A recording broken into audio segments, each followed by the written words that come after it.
Right, so obviously I'm involved in agricultural science because it's critically important. Food is essential to everybody.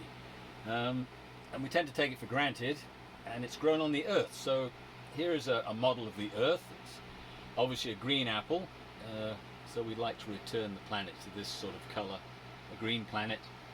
So it's spherical like the earth. Now I'm going to dissect it.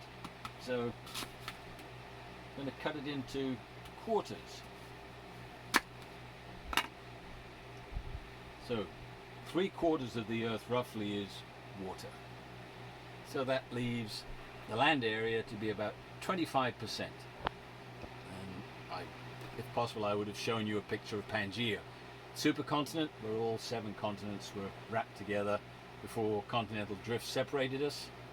But if we put together, we have 25%. Now, if I cut this land area in half, that's too mountainous, uninhabitable. So that's, and then this leaves us with 1/8. Now, if I cut this into 4 pieces, that 1/32 is roughly the ice caps. So obviously we can't grow food there. And if I cut the next 1/32, that's deserts. And desertification is increasing as the deserts move out from the equator, and that's recorded by NASA. So it's not make-believe.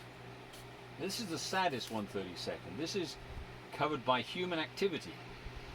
So we tend to build on some of the most fertile land, and because it's flat, it's near an ocean, it floods, but we still do it. So what does that leave? That leaves 1/32 of the whole Earth's surface,